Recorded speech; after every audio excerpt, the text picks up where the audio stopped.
Morais Reading Hub ကနေပြီးတော့မင်္ဂလာပါလို့ကြိုးစိုးနှုတ်ဆက်လိုက်ပါတယ်။အခုတစ်ခါမှာတော့ဆရာကြီးနန္ဒာသိန်းစံရေးသားထားတဲ့ဘဝအတိတ်ပဲနဲ့ဘဝတစ္ဆာစာအုပ်ထဲကအကြောင်းအရာများကိုတင်ဆက်ပေးသွားမှာဖြစ်ပါတယ်။အပိုင်းနဲ့ဗုဒ္ဓတသနာ၌ဘဝအတိတ်ပဲကိုရှာဖွေခြင်းအခန်းကဘဝအောင်မြင်ခြင်းတို့နှင့်ပတ်သက်သောအဆိုဝါဒများဘဝ၌လူတို့အောင်မြင်ထမြောက်ခြင်းအမျိုးမျိုးကိုဖန်တီးပေးသောအကြောင်းတရားများနှင့်ပတ်သက်၍ရေမှုရအဆို၅မျိုးကိုဤနေရာ၌အလင်းသိမ့်၍ဖော်ပြပါအောင်မည်။ယင်းအဆို၅မျိုးတို့မှာလူတဦး၏အောင်မြင်ထမြောက်ခြင်းသည်၁ထိုသူပြုခဲ့သောအတိတ်ဘဝကကောင်းမှုကံအကျိုးဆက်များ၏ထောက်ကူမှုတို့ကြောင့်ဖြစ်သည်။၂ထာဝရဘုရား၏ဖန်တီးမှုကြောင့်ဖြစ်သည်။၃ဗီဇတတ္တိကြောင့်ဖြစ်သည်။၄ကောင်းသောပတ်ဝန်းကျင်၌ကြာရမှုကြောင့်ဖြစ်သည်။၅ထိုသူ၏ပြစ္ဆုတ်ပံစန္ဒဉာဏ်ဝိရိယတို့ဖြင့်စွမ်းစာမှုကြောင့်ဖြစ်သည်ဟုသောအဆို၅မျိုးဖြစ်၏။၁ဗုဒ္ဓသည်အတိတ်ကံကြိုးဆက်များကိုလုံးဝမပြစ်ပယ်တော့လဲလူတဦး၏လောကီလောကုတ္တရာအောင်မြင်ထမြောက်ခြင်းအလုံးစုံသည်ထိုပြုခဲ့သောအတိတ်မှကံကြိုးဆက်တို့ကြောင့်သာဖြစ်ရသည်ဟုသောအယူဆပုပ္ပေကတဟေတုဝါဒကိုလက်မခံကြ။ဤချက်သည်အောက်ပါဗုဒ္ဓ၏စကားဖြင့်ထင်ရှား၏။ယဟန်တို့ရှေးကပြုခဲ့သောအကြောင်းကိုသာလျှင်အမျက်တနိုးယုံကြည်ဆွဲလန်းကြသူတို့အားဤမှုကိစ္စကိုပြုရန်တော်၎င်းဤမှုကိစ္စကိုမပြုရန်တော်၎င်းအလိုဆန္ဒသည်၎င်းအားထုတ်ခြင်းဝရိယသည်၎င်းမဖြစ်တော်ချေဤသို့ပြုသင့်သည်မပြုသင့်သည်ကိုအမှန်အကန်အခိုင်အမြဲမရခဲ့သောတတိလွတ်ကင်းခြင်းစောင့်စည်းမှုမဲ့ခြင်းတို့ဖြစ်ပေါ်နိုင်၍အတိအချအကြောင်းနှင့်တကွဖြစ်သောသူတော်သူမြတ်သမရတို့ယူဝါဒသည်လည်းမဖြစ်နိုင်တော့ချေတိဋ္ဌာယတနာတုမဟာဝတိကနိပတ်အင်္ဂုတ္တရနိကေဗုဒ္ဓအလိုရချမ်းသာခြင်းဆင်းရဲခြင်းအောင်မြင်ခြင်းကြာရှုံးခြင်းစသည့်ပစ္စကဘဝရှိအရာရာသည်အတိတ်မှကံကြောင့်သာဖြစ်ရသည်ဆိုပါကမကောင်းသောစကားမကောင်းသောအကြံမမှန်သောအမြင်စသည်တို့သည်လည်းအတိတ်ကံကြောင့်ပင်ဖြစ်ရတော့ချေမည်တို့ဖြစ်၍ပစ္စကဘဝ၌လူတို့၏စန္ဒဉာဏ်ဝိရိယတို့၏အစွမ်းတတ္တိကိုပြစ်ပယ်ရာရောက်သောထိုပုပ္ပေကတဟေတုဝါဒကိုဗုဒ္ဓသည်လက်မခံခြင်းပင်ဖြစ်သည်နှင့်ဗုဒ္ဓသည်ထာဝရဘုရားတည်ရှိခြင်းကိုလက်မခံသောအနတ္တဝါဒဖြစ်ရကားအလုံးစုံသောအောင်မြင်ထမြောက်မှုကြာရှုံးပျက်စီးမှုချမ်းသာမှုဆင်းရဲမှုတို့သည်ထာဝရဘုရား၏ဖန်ဆင်းမှုကြောင့်ဖြစ်သည်ဟူသောအယူဆဣတရနေမာနဝါဒကိုလုံးဝလက်မခံတော့ချေဤချက်သည်လည်းအောက်ပါဗုဒ္ဓ၏စကားဖြင့်ထင်ရှား၏ဤတတ္တဝါသည်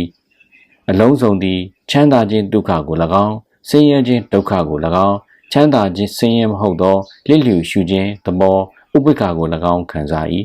ထိုခံစားမှုအလုံးသည်လောကကိုအစိုးရသူဖန်ဆင်းသူ၏ဖန်ဆင်းမှုကြောင့်ဖြစ်ရသည်ဟုပြောလေယူလေရှိသောတမနာပြမနာတို့ထံ၌ချင်းကပ်၍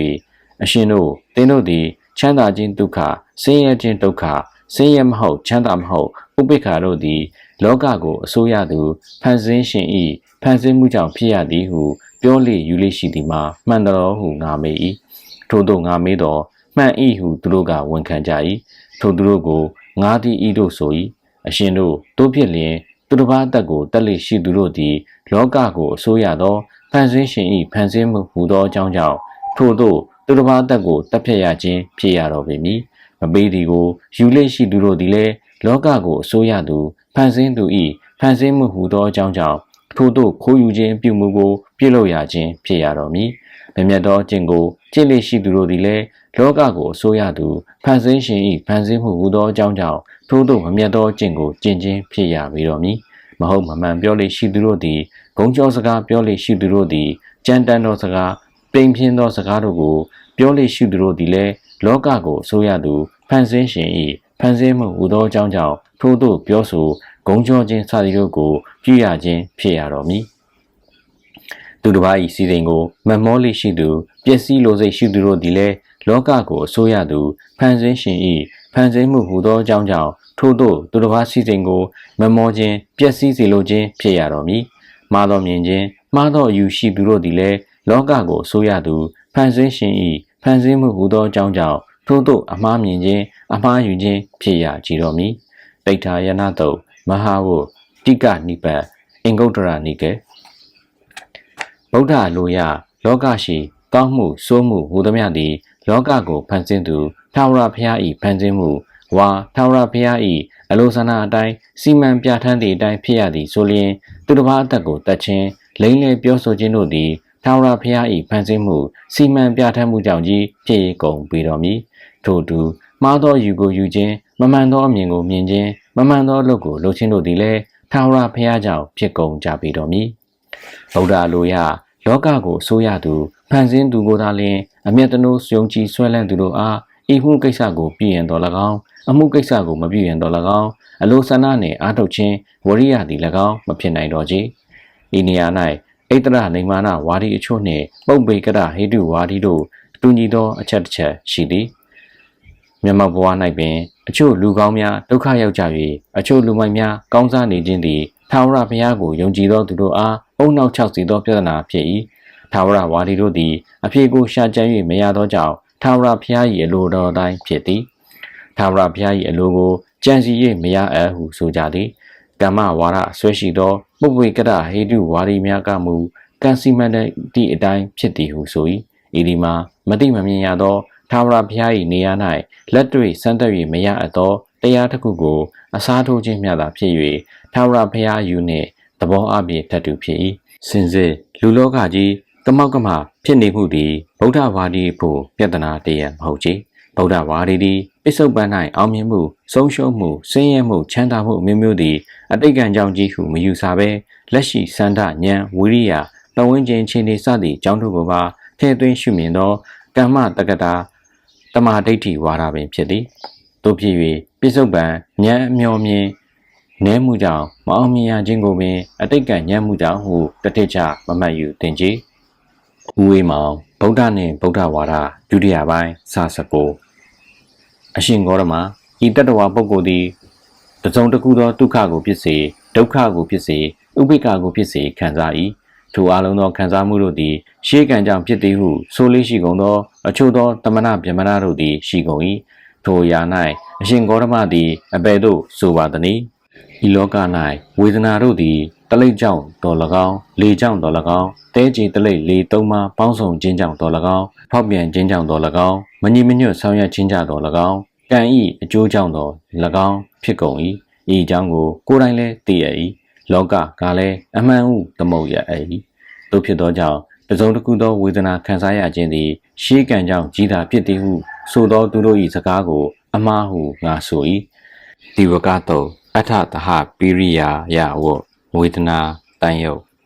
အထက်ပါဗုဒ္ဓ၏ဖြေကြားချက်စကားကိုထောက်၍ပြစ္ဆုတ်ပန်ရှိအောင်မြင်မှုဆုံးရှုံးမှုချမ်းသာမှုဆင်းရဲမှုကောင်းမှုမကောင်းမှုဟူသမျှတို့သည်အတိတ်ကံကြောင့်ကြီးမဟုတ်ဘဲပြစ္ဆုတ်ပန်ဘဝရှိစန္ဒဉာဏ်ဝိရိယတို့နှင့်ပတ်ဝန်းကျင်ခြေနေများကြောင့်လည်းဖြစ်နိုင်ကြောင်းသတိပြုရပေလိမ့်မည်၃ဗီဇတတ္တိမှာလူတဦးအမိဝမ်းမှာမကျွတ်လွတ်မီကလေးကစီမံပြဋ္ဌာန်းထားပြီးဖြစ်ကားယင်းကိုဗုဒ္ဓတသနာအလိုအရအတိတ်ဘဝမှာကံဟုဆိုကောင်းဆိုနိုင်ပေလိမ့်မည်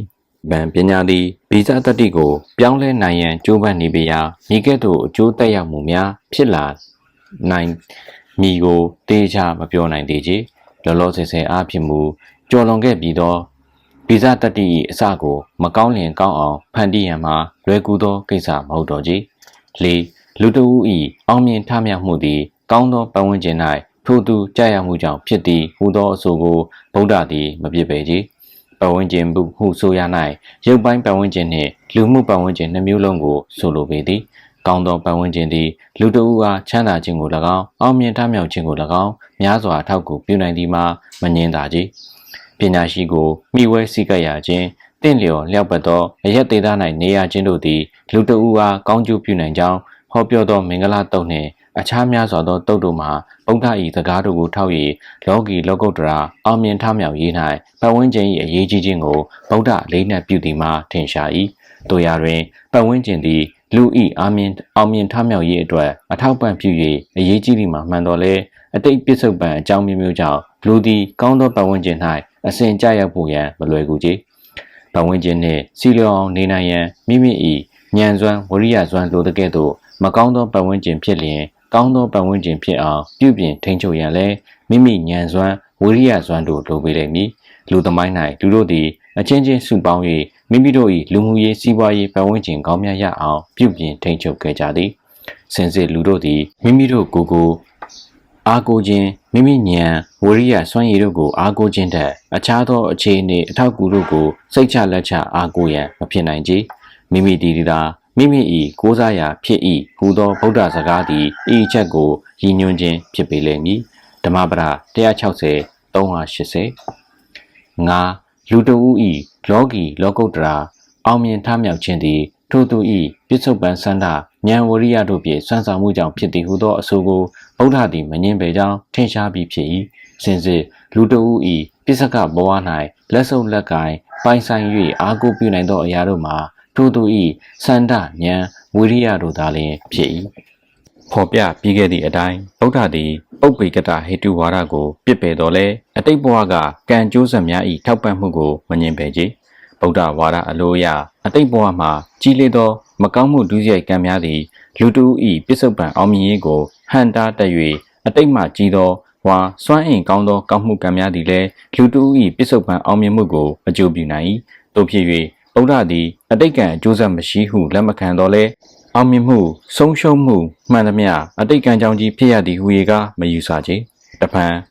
အတိတ်ကံအထောက်ပံ့မရှိဘဲပစ္စုပန်စန္ဒဉာဏ်ဝရိယတို့ကြောင့်ကြီးအောင်မြင်ထမြောက်ရသည်ဟုမယူဆဘဲကောင်းသောကံ၏ထောက်ပံ့မှုလည်းပါသည်ဟုရှုမြင်ပေသည်ထို့အတူကောင်းသောပတ်ဝန်းကျင်၏ထောက်ပံ့မှုတစ်ခုတည်းကြောင့်အောင်မြင်ထမြောက်သည်ဟုမမှတ်ယူတော့လဲကောင်းသောပတ်ဝန်းကျင်၏အထောက်ပံ့ကလိုသည်ဟုရှုမြင်ပေသည်တို့ရာတွင်ဗုဒ္ဓသည်အခြေအနေအရရက်ကိုခွဲခြမ်းစိတ်ဖြာ၍ပြောဆိုခြင်းယူဆရှုမြင်ခြင်းရှိသော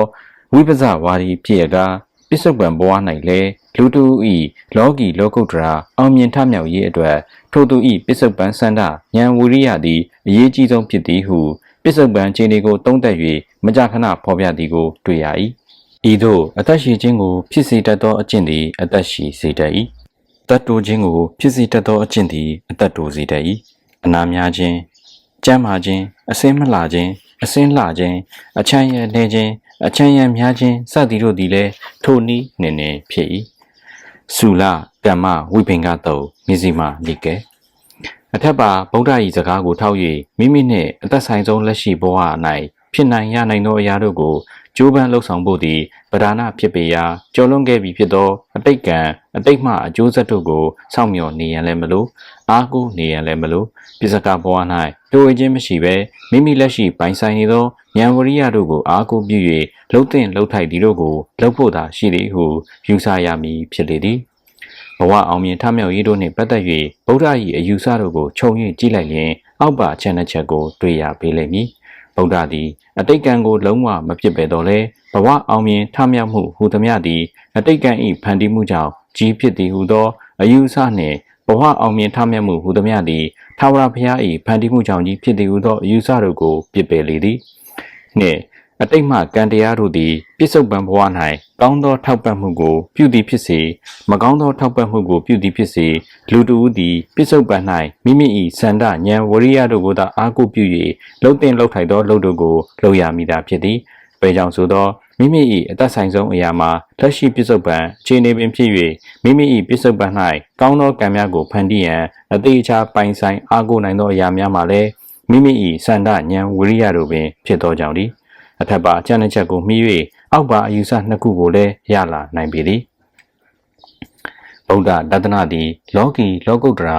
ထမြောက်အောင်မြင်ရေးတို့၌အတိတ်မှကံအကျိုးဆက်တို့သည်အကောင်းအဆိုးအမျိုးမျိုးထောက်ပံ့နိုင်တော်လဲလက်ရှိဘဝ၌မူမိမိ၏စန္ဒဉာဏ်ဝရိယတို့ကိုသာလျှင်ဗဒနာအားကိုပြုရမည်ထိုစန္ဒဉာဏ်ဝရိယတို့ဖြင့်မိတို့မိဘုံကျုံပန်းရမည်ထိုစန္ဒဉာဏ်ဝရိယဆွမ်းအားတို့ရအောင်စိတ်ကိုမိတို့မိဘုံပြုထောင်ရမည်စသည့်လောကီလောကုတ္တရာအောင်မြင်ထမြောက်ရေးနှင့်ပတ်သက်သောအတ္တိတရားဝါသဘောတရားနှင့်နိမိတ်တရားတို့ကိုနားလည်ရမည်နှင့်လောကီလောကုတ္တရာထမြောက်အောင်မြင်တို့အတွက်ပြစ္ဆုတ်ပံဘဝ၌စန္ဒာအားဉာဏ်အားဝရိယအားတို့ဖြင့်အမှန်တကယ်ကြိုးပမ်းလှုပ်ဆောင်ရမည်သဘောတရားနှင့်နိမိတ်တရားကိုတိနာလည်နေုံမျှဖြင့်ရက်တတ်မနေဘဲလက်တွေ့လုပ်ကိုင်မှုရှိရမည်ဟုသောအယူဆနှစ်ရပ်ကိုရလာနိုင်ပေသည်လောကီလောကုတ္တရာအောင်မြင်ရေးအတွက်မိတို့မိဘုံအောင်မြင်နိုင်သည်အောင်မြင်ခြင်းဆိုသည်မှာမိတို့ဖြစ်သည်စသည်ဖြင့်သိဖို့ရန်ခက်ပေသည်ထို့ထက်တည်လျင်တည်သည့်အတိုင်းတကယ်တမ်းလက်တွေ့စားလုပ်ဖို့ရန်မှာပို၍ခက်ပေလိမ့်မည်ကျွန်ုပ်တို့သည်ရေဘူးရအားဖြင့်စူးစမ်းလျင်အောင်မြင်မည်ဟုသိကြ၏အသိပညာဘုဒ္ဓကျွဲဝဖို့လိုသည်ဟုအသိပညာ၏စွမ်းအားကိုမြင်လို့ရကောင်းမှန်းသိကြ၏ ကျမ်းမာရေးလိုက်စားဖို့လိုသည်ဟုသိကြ၏တို့ရာတွင်ပြင်းထန်သောဖြစ်ခြင်းလိုခြင်းဆန္ဒမရှိသောကြောင့်ကျွန်ုပ်တို့သည်တိတိတိုင်းတကယ်တမ်းမလုပ်ကြခြင်းဖြစ်လေသည်လောကီအောင်မြင်ရေးထမြောက်ရေးကိုဖြစ်စေမကုတ်တရာအောင်မြင်ထမြောက်ရေးကိုဖြစ်စေလိုခြင်းကမတ္တဖြစ်လိုကမတ္တစိတ်များဖြင့်ထမြောက်အောင်မြင်နိုင်မည်မဟုတ်ကြလူချင်းကမတ္တဖြစ်လူကမတ္တစိတ်များဖြင့်မရနိုင်ကြောင်းဗုဒ္ဓသည်အောက်ပါကဲ့သို့ဖော်ပြ၏အသက်ရှိခြင်းသည်အလိုရှိအပ်နှစ်သက်အပ်မျက်နှိုးအပ်၍လောက၌ရခဲ့၏အစင်လာခြင်းသည်အလိုရှိအပ်နှစ်သက်အပ်မျက်နှိုးအပ်၍လောက၌ရခဲ့၏ချမ်းသာခြင်းသည်အလိုရှိအပ်နှစ်သက်အပ်မျက်နှိုးအပ်၍လောက၌ရခဲ့၏အချမ်းရံများခြင်းသည်အလိုရှိအပ်နှစ်သက်အပ်မျက်နှိုးအပ်၍လောက၌ရခဲ့၏နတ်ပြည်တို့သည်အလိုရှိအပ်နှစ်သက်အပ်မျက်နှိုးအပ်၍လောက၌ရခဲ့၏ထိုအလိုရှိအပ်နှစ်သက်အပ်မျက်နှိုးအပ်၍လောက၌ရခဲ့ကုန်သောတရားငါးမျိုးတို့ကိုနှုတ်ဖြင့်တောင့်တခြင်းဟူသောအကြောင်းကြောင့်၎င်းစိတ်ဖြင့်တောင့်တခြင်းဟူသောအကြောင်းကြောင့်၎င်းရ၏ဟုငါမဆိုအလိုရှိအပ်နှစ်သက်အပ်မျက်နှိုးအပ်၍လောက၌ရခဲ့ကုန်သောဤတရားငါးမျိုးတို့ကိုနှုတ်ဖြင့်တောင့်တခြင်းဟူသောအကြောင်းကြောင့်တော်၎င်းစိတ်ဖြင့်တောင့်တခြင်းဟူသောအကြောင်းကြောင့်တော်၎င်းရသည်ဖြစ်ခဲ့မူဤလောက၌အဘယ်သူသည်အဘယ်သို့သောအရာမှရုပ်ရော့နိုင်သောအံ့နီအရိယာတပည့်သည်အသက်ရှည်ခြင်းကိုအလိုရှိသည်ဖြစ်၍အသက်ရှည်ခြင်းကိုနှုတ်ဖြင့်တောင့်တခြင်းက၎င်းစိတ်ဖြင့်နှစ်သက်ခြင်းက၎င်းမထိုင်အသက်ရှည်လိုသောအရိယာတပည့်သည်အသက်ရှင်ခြင်းကိုဖြစ်စေတတ်သည့်အကျင့်ကိုကျင့်ရမည်အခြားသောအစင်းလာခြင်းချမ်းသာခြင်းအချမ်းရံများခြင်းစသည်တို့ကိုလည်းနှုတ်ဖြင့်တောင့်တယုံမျှစိတ်ဖြင့်ကြံစည်ယုံမျှဖြင့်မရနိုင်တကယ်ကိုယ်တိုင်ရနိုင်သည့်အကျင့်ကိုကျင့်ရမည်ဖြစ်၏အိဋ္ဌတုတ်မုံဒရာဇဝပြင်စကနိပတ်အင်္ဂုတ္တရနိကေအထက်ပါဗုဒ္ဓ၏စကားကိုထောက်၍လောကီအောင်မြင်ရေး၌ဖြစ်စေလောကုတ္တရာအောင်မြင်ရေး၌ဖြစ်စေဖြစ်လိုကမတ္တရလိုကမတ္တစိတ်များဖြင့်မနေမှုပဲတကယ်ဖြစ်လိုရလိုသောစိတ်တို့ပြောင်းလဲရန်လိုပေလိမ့်မည်ထို့သောဖြစ်လိုရလိုကမတ္တစိတ်ဖြင့်ခိုင်ခန့်တည်ငြိမ်သောစိတ်ခွန်အားတတ္တိရှိသောစိတ်ဖြစ်သို့မိတို့မိဘုံပြောင်းလဲနိုင်ကြောင်းရှေ့တွင်ဖော်ပြသွားမည်ဖြစ်ပါသည်လက်တင်ဆက်ပြီးမှတော့အခန်း6အဖန်တလဲလဲပွားများခြင်းဖြင့်စိတ်ဆွမ်းရည်ကိုဖော်ထုတ်ခြင်းစိတ်သည်အောင်မြင်ခြင်းကြာရှုံးခြင်းအမျိုးမျိုးကို၎င်းအကောင်းအဆိုးဘဝအမျိုးမျိုးလောကအမျိုးမျိုးကို၎င်းဖန်တီးရာ၌အရေးပါသောကဏ္ဍမှာပါဝင်လျက်ရှိကြောင်းဖော်ပြခဲ့ပြီးဖြစ်၏ဤနေရာ၌ထိုစိတ်၏စံကျဲသောစွမ်းရည်တတ္တိများကိုမိတို့မိဘုံဖော်ထုတ်ရပုံအောင်မြင်ထမြောက်ရေးအတွက်ထိုစိတ်ကိုမိတို့မိဘုံပြိုးထောင်၍စေစားရပုံစသည်တို့ပတ်သက်၍ဗုဒ္ဓဝါဒရှိနိနှိတ်တရအပိုင်း methodology ပေါ်တွင်အခြေပြုလျက်ဖော်ပြသွားမည်ဖြစ်ပါသည်ဗုဒ္ဓဝါဒရှိနိနှိတ်တရပိုင်းသည်ပဓာနာအဖြစ်လောကုတ္တရာအောင်မြင်ရေးအတွက်ဖြစ်တော်လဲကောင်းသောမှန်သောတရားမျှတသောလောကီအောင်မြင်မှုအတွက်ထိုနိနှိတ်တရပိုင်းကိုအခြေပြုနိုင်ပေလိမ့်မည်လောကုတ္တရာအောင်မြင်ရေးအတွက်နိနှိတ်တရကိုသက်ဆိုင်ရာတွင်အထူးပြုဖော်ပြရန်ရှိသောကြောင့်ဤနေရာ၌လောကီအောင်မြင်ထမြောက်ရေးနှင့်ပတ်သက်၍သာအလေးပေးဖော်ပြသွားမည်ဖြစ်ပါသည်ဗုဒ္ဓတသနာအလိုရကောင်းသောမှန်သောတရားမျှတသောလောကီဘဝအောင်မြင်မှုကိုရခြင်းသည်လည်းသမှုတည်အားဖြင့်တစုံတစ်ခုသောအဆင့်ရှိဘဝ၏အတိတ်ပဲရှိမှုပင်ဖြစ်လေသည်လောကီဘက်၌ဖြစ်စေလောကုတ္တရာဘက်၌ဖြစ်စေအောင်မြင်ထမြောက်ရေးအတွက်ပထမခြေလှမ်းမှာပြင်းထန်သောဆန္ဒရှိခြင်းပင်ဖြစ်သည်လွန်စွာဖြစ်ခြင်းရခြင်းသည့်ပြင်းထန်သောဆန္ဒကအကြည့်မှုအဓိပတိဖြစ်လာသောအခါဝရိယကကောင်းလာ၍မရမနေမဖြစ်မနေကြိုးပမ်းလာသည်စိတ်အားကလည်းထက်သန်လာသည်ဉာဏ်အားကလည်းထက်သန်လာကအမျိုးမျိုးကြံစားခြင်းပြုလာသည်ထိုအခါထိုးထွင်းသိမြင်ခြင်းတီထွင်ဖန်တီးနိုင်ခြင်းအခြေအနေအမျိုးမျိုးတို့ကိုထိမ့်ချုပ်စေစားလာနိုင်ခြင်းစသည်တို့သည်လည်းလိုက်ပါဖြစ်ပေါ်လာကြပေလိမ့်မည်။ရာသူတူဗလာဒီမီယာလီဗီကပါရမီရှင်ပုဂ္ဂိုလ်တို့များ genius ကိုလေ့လာရတိုင်းနှစ်မျိုးနှစ်စားရှိသည်ကိုတွေ့ရသည်။တစ်မျိုးတစ်စားမှာပင်ကိုယ်ကလေးကထူးချွန်လာသောပါရမီရှင်များဖြစ်ကြသည်။ဥပမာမိုးဆက်လီယိုနာဒိုဒါဗင်ရှီပုရှကင်စသည့်ပုဂ္ဂိုလ်များသည်ဝိကရေကပါရမီတက်ခံပါလာ၍ငယ်စဉ်ကပင်ထူးချွန်မှုများကိုပြုကြသူများဖြစ်သည်ကြံတစ်မျိုးတစ်စားမှာဘဝအခက်အခဲမျိုးစုံကိုတွန်းလှန်ကြောဖြတ်ပြီးမှထူးချွန်လာသူများဖြစ်ကြသည်ဥပမာဝေါ်တာစကော့ချားလ်ဒါဝင်အိုင်းစတိုင်းစသည့်ပုဂ္ဂိုလ်များသည်အခက်အခဲများကြားမှကြိုးစားမှုလုံလဖြင့်အောင်မြင်ထူးချွန်လာသူများဖြစ်ကြသည်တို့ရာတွင်ထိုပါရမီရှင်ပုဂ္ဂိုလ်ထူးများ၌တူညီသောအချက်တစ်ခုရှိယင်မှာပြင်းစွာသောဆန္ဒရှိခြင်းပင်ဖြစ်သည်ဟုဆိုလေသည် Improve yourself Sputnik Monthly Digest ဒီဇင်ဘာ 1967ဗုဒ္ဓသည်ဆန္ဒအပါဝင်အောင်မြင်ပြည်စည်းခြင်းအခြေခံတရား၄ပါးအိဋ္ဌိပတ်၄ပါးကိုပွားများရန်နေရာများစွာ၌ထပ်တလဲလဲဟောပြောခဲ့၏ယင်တရား၄ပါးမှာ၁အလိုဆန္ဒလျင်အကြည်မှုရှိသောတည်ကြည်မှုတမာတိပြုပြင်တတ်သောအာထုံမှုပဓာနသင်္ခါရနှင့်ပြည့်စုံသောပြည်စည်းခြင်းအခြေခံအိဋ္ဌိပတ်ကိုပွားများရမည်၂အာထုခြင်းဝိရိယလျင်အကြည်မှုရှိသောတည်ကြည်မှုတမာတိပြုပြင်တတ်သောအာထုံမှုပဓာနသင်္ခါရနှင့်ပြည့်စုံသောပြည်စည်းခြင်းအခြေခံအိဋ္ဌိပတ်ကိုပွားများရမည်၃စိတ်လျင်အကြည်မှုရှိသောတည်ကြည်မှုတမာတိပြုပြင်တတ်သောအာထုံမှုပဓာနသင်္ခါရနှင့်ပြည့်စုံသောပြည်စည်းခြင်းအခြေခံအိဋ္ဌိပတ်ကိုပွားများရမည်၄ပညာလျင်အကြည်မှုရှိသောတည်ကြည်မှုတမာတိပြုပြင်တတ်သောအာထုံမှုပဓာနသင်္ခါရနှင့်ပြည့်စုံသောပြည်စည်းခြင်းအခြေခံအိဋ္ဌိပတ်ကိုပွားများရမည်ထိုအိဋ္ဌိပတ်၄ပါးအနက်တပါးပါးကဥဆောင်အကြည်မှုအဓိပတိဖြစ်လျင်ကျန်၃ပါးတို့ကအတူတကွလိုက်ပါဖြစ်ပေါ်ကြောင်းကိုဗုဒ္ဓဒေသနာ၌သဟဇာတာဓိပတိဖြင့်ဖော်ပြ၏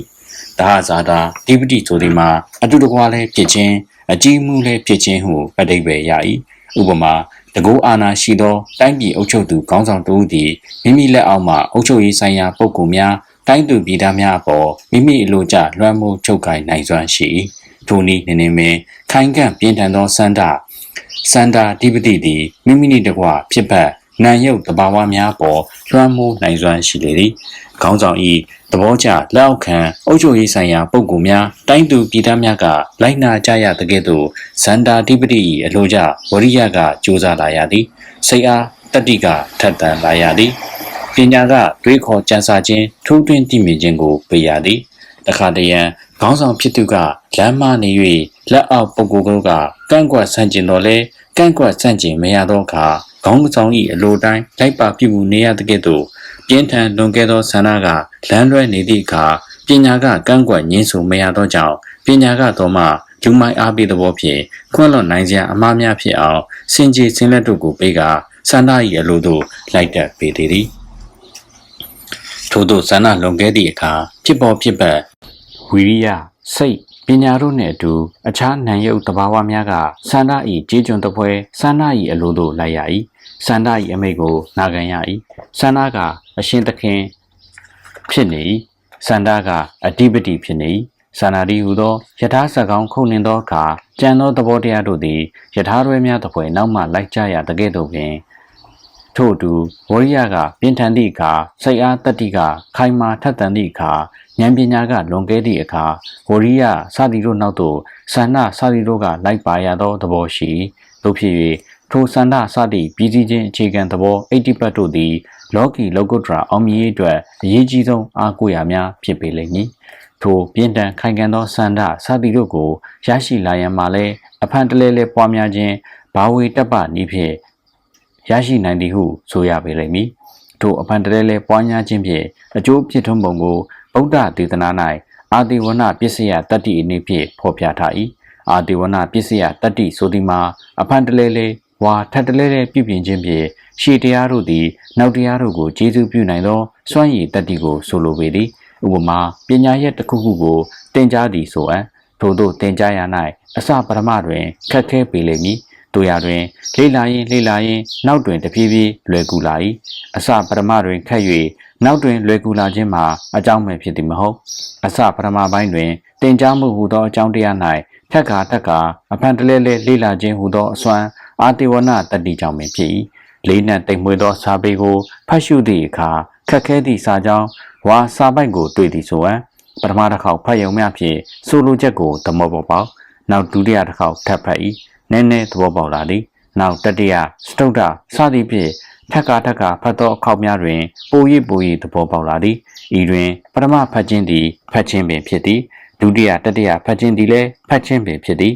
ပထမဖတ်ခြင်း၌စူးစိုက်တည်ကြည်မှုတမာတိပါသည်ဒုတိယတတိယစသည်ဖတ်ခြင်းတို့၌လည်းတမာတိပါရှိသည်တာပင်ဖတ်ပုံခြင်းတူပါလျက်တမာတိပုံပါခြင်းတူပါလျက်ပထမတစ်ခေါက်ဖတ်ခြင်းတွင်နားမလည်ပဲဒုတိယတတိယစသည်ဖတ်ခြင်းကြမှသာလျှင်နားလည်လာရခြင်းမှာအကြောင်းမဲ့တသက်မဟုတ်အကြောင်းရှိပေသည်ရှိသောအကြောင်းကပထမတစ်ခေါက်ဖတ်ထားခြင်းပင်ဖြစ်လေသည်